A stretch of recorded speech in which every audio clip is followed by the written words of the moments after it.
Okay, to kick things off, we have a pull request from LTstrange to fix the sound glitches. So a few quick changes to the code to level off to -1 and +1. There's a min-max mapping now, it looks like, and it seems to be scaling back the wave data and dividing by the range of the data or something along those lines.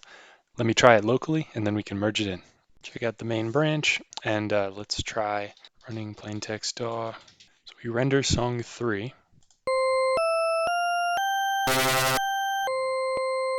So that's what it sounds like. I'm wondering if that's what we're fixing in this PR. I think it is, but let's look at song 2 as well. Also hear some clipping there. Let's try song 1. That was kind of cool. I forgot that existed. Okay, so if we check out add min-max mapping, we run song 1 again. That one didn't sound too bad anyway. It still sounds about the same. Song 2. Oh, that sounds so much better. Wow. Oh, oh, nice. That actually sounded like a chord. That is wonderful. That's crazy. I'm going to approve that immediately. And merged. Thank you, LTstrange. Okay, with that done, let's see if we can finish up the re-architecture work today. So I will check out re-arch and we can see where we left off. I believe we were testing the resource manager and we have to test getting the instrument from Git. So let me do a little research here and figure out what our first step is. Well, first let's fix this little failure. I'm not sure what's going on here. Classic, one character causing an issue. I'm going to delete that comma so that it's no longer of type tuple. I'm going to delete my breakpoint and we can try this again. Let's look into this. Just had to add back the source field and we are looking good. We're green again. So let me commit this. Okay, first things first, we're going to try to create the instrument using the same API as the working song YAML, and we get an error that, Clips is not provided in the config. So I think actually the solution here is to, when we initialize the instrument, instead of checking the types, where do we do that? Instead of checking the types right off the bat, we only check the types if we know what the source is. So if the source is in the config, okay, so we'll just handle it entirely separately for now, for Git. And I see a potential refactor here where we get clip and we pass a working directory that is by default whatever the working directory for the resource manager is. But in this case, we might have to reach into another directory, in this case, the ptd cache directory. So not sure if that's the right approach, but that's what I'm thinking. So here's what we have so far. We're testing that we're setting all these fields that we need to figure out where the files are after we've cloned, and we're checking that they get set. That's pretty much it for now. So we're just setting those fields, we're checking that the fields are there, blah, blah, blah. I know that it would be better to split this into a separate class so that it's like get instrument versus in-place instrument, all that stuff. But I don't feel like it's worth it at this point. We can just check for now. But whenever you're obviously checking what type of something it is, it should just have its own actual type. I agree, but at this point it's easier to just do it this way. We can always refactor later. So I think it would be wise to test the cloning of the repo separately as its own little mini method. So I just asserted that we're calling the clone repo, providing the repo and the ref that we want to check out. And I put this down here for us to implement in a little bit. Next test, I think I added another mock method for config from file, which is where we pass a path to a file and we get back just the loaded YAML, which we can test as a separate unit. All we care about for getting the instrument from Git is that we clone the repo and that we call that method that we're going to implement with the correct file path. In other words, or more specifically rather, in the cache, there's the repo that we cloned, and there's the path within the repo specified by the path. So if all that's happening, then we can say that this get instrument with get method has passed. I added the word get to the method call because I think it's more self-explanatory or Pythonic, I guess you could say. Thankfully, the test caught the fact that I shadowed the name config with this config variable, so I renamed it to config from file. And what we're doing here is we're figuring out the repo name using the base name, so getting everything after the final slash and replacing out .git if it exists in the name. And then we just join it with our cache dir, which I defined as an optional variable when you instantiate if you want to change it, and the repo name that we just figured out from the URL, and the path within the repo. So let's see how that looks. Passing tests, love to see it. So we've made some progress here, and we've also made some work for ourselves because we have to test two new methods that we added at the end of Resource Manager. And then once we do that, we might be in good shape. We might be finished and ready to integrate this with the existing code. So let's keep going. Actually, I forgot something. We're not doing anything with the config from file. We should be loading clips. So let's add an assertion for that, very similar to the one that we see down here. So we need to check that we're calling getClip for every single one of the instruments, or rather clips inside of the instrument in that remote file stored in a Git repo somewhere. But we don't want to have to actually clone it to test this method. So we can mock out, in the mock, we can specify the return value. And what we can do is just go check in the repo what it's supposed to look like in instrument YAML. And I don't know if I need all of these, but we can just grab maybe the first two and then encode that here. So we just have to convert this to a dict, and then we're good. So we specified it exactly as it would get returned if the other method did its job properly, get config from file. Now let's make some assertions. So notice this is a little bit more complex than the other ones, so I just hard-coded it. But what we're asserting here is that for each of these two notes, it figures out how to put all the directories together and make a call to the cache / that git repo / the directory containing instrument.yaml / the path specified in instrument.yaml. So it's weird, it's complicated because you have at the very top is assumed to be the resource manager's home directory, and then it has this cache directory, and then you go into the repo that it cloned, and then you have a config file in the repo that it cloned, and it basically has its own new frame of reference that the resource manager has to know how to respect and deal with. So let's see if we can implement that. So here's a tip. If you need to check what is being called, if you have something where it's mismatching, which is what I was seeing, you can do mock whatever, in this case mock getClip.call args list to see, call args list to see the list of calls that have been sent to it. That being said, this test is now passing. It did all of the fancy path creation that it had to. Okay, now we're good. It gets a little messy because we're kind of creating a clip config on the fly here, which isn't amazing.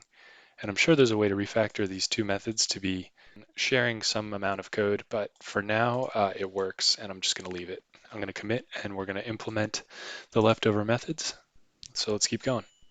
Okay, so here's what we did. We patched the import of YAML. So in Resource Manager, this is pretty important actually, we're importing YAML, which is a totally separate package. And counterintuitively, you have to add the entire path to the Resource Manager dot whatever external package you import dot whatever function in that package you want to patch.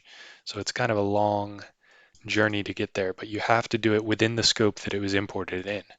So you have this module level scope you have to worry about. Once we do that though, this was pretty easy to test. We just call it with file.yaml. We assert that it's calling that safe load with / because the working directory is dot. If we change the working directory of the resource manager and we do it again, we see it called with that other working directory. So, and the implementation was equally as easy right here. We're just passing through to safe load from YAML.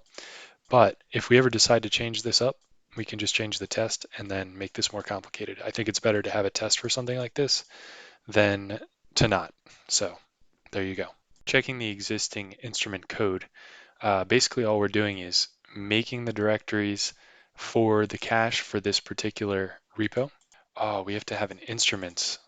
I didn't even think of that. Okay, I might have to change a few things. But basically we make some directories, and if the repo does not exist yet, we clone it.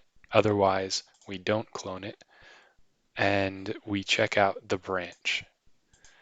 After that, all this is just stuff we've already covered. So if we can get these couple lines tested and into a new method, we'll be in good shape. The good thing about having test-driven development and 100% test coverage is I can just go modify the test cases now. We could just change the specification, see it fail, and then go fix the implementation. It's pretty fun and easy to make changes that would otherwise be a pain. So I'm going to take a stab at this. Be back shortly. So we tested that it creates the cache dir. So that's one thing down. Okay, and we are testing with the working directory, so it should be appending the working directory to this stuff, and it is currently. Made a few changes there, nothing big. Next, we have to check if the Git repo is already cloned, so let's make sure it's doing that check. This is a little bit of over-testing, but I think it's good to go through the motions. If we need to change this test to be something radically different, at least we'll have it well documented what's going on, and we can make those changes when the time comes. We'll have it return false when we test the exists method so that we traverse all of the lines of code. Since there's no else block, we don't really have to go down the other path, but we want to make sure we get all code coverage, so we can just go ahead and force it to go down this path. Same with the ref. We could not specify the ref. It'd probably be good to write a test where the ref is optional just to make sure that part works, but I don't think it's essential. So yeah, for you and your testing, if you run into this where I just added a patch for check call for subprocess.check call.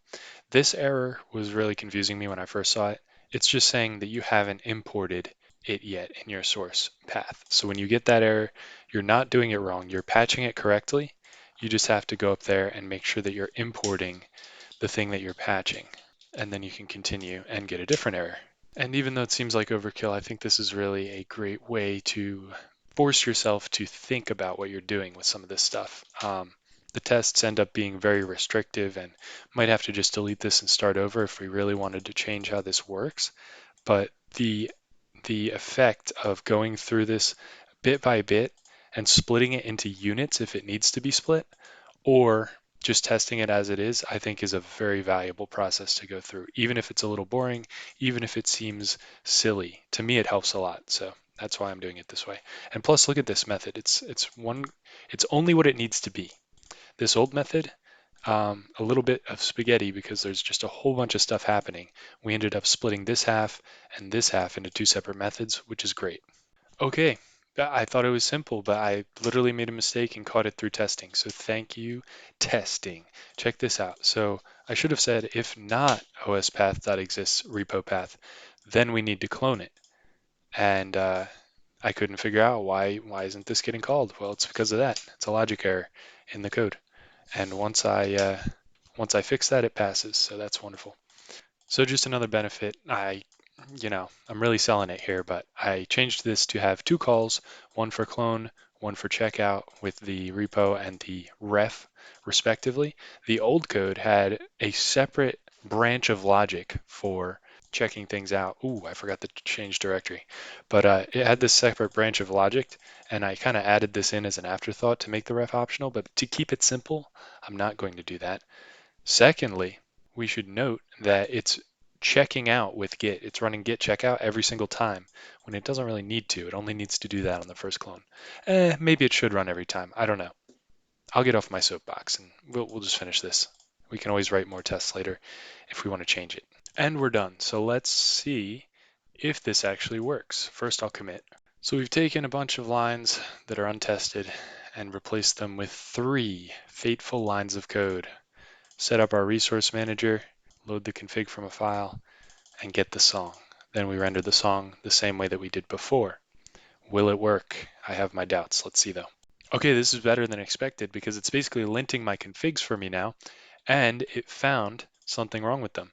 We have this top level key of song that I just went blind to. I forgot it was even there. We don't need that because it's a song, there's nothing else in this file, so we do not need the top level key of song. So I'm just going to delete it from these 3 songs real quick. And if we run again, this is really weird. Get config from file is just returning a string every time, and I can't figure out why. So let me look into it. I just remembered we need to open a file and then call it with the file pointer, not with just a string path to the file. YAML, you tricky library. Hold on one sec. Now we have the issue that we tested everything, assuming that each clip would define a type, but that's not what we want to do because then we'd have to write type wave about a billion times for all these clips. So let's see if we can make it inherit from the instrument where this piano instrument specifies type wave or type synth, which constrains you slightly, but I really don't think you're going to be mixing the two when you have instruments. You can just define a separate instrument. If you want half of it to be synthesized versus half of it to be wave, you can just, that should be two separate instruments. So I don't think that's a problem. Let's see if we can modify it to pass it down like that. Another random thought of why it's good that we tested this method in this way. If we decide to add JSON support, where we check the path, if it ends in .json, we load the JSON. If it ends in YML or YAML, we do exactly what we're doing now. Then we already have the test infrastructure set up. We just have to add another test or write more code within the existing test. So I knew there was a reason to do that, even if it's just a stub or a pass-through at this point. Wow, okay, so there were a lot of changes to make, it turns out. I guess that was expected. Made tons of changes to the tests, to the source code. All the tests are passing very quickly now that we're using mocking instead of actually cloning, which is great. And all of the songs render and sound how they should. So I think that's a good stopping spot. I think we're in better shape now. There's a lot of code debt for the synth especially, but I know that LTstrange, I talked to him yesterday, and he's working on a better synth implementation, and once that's available, we can clean this up a little bit. For now, though, we do have a resource manager, which is great, and we can move on to whatever's next. Thanks for watching. If you enjoyed, join the Discord, get involved, or like and subscribe and all that good stuff. Leave a comment, and thanks. See you next time. If you really want to see exactly what changes were made throughout this video, because there were a bunch that I did not mention directly, you can go to this URL, the 9th pull request on the repository.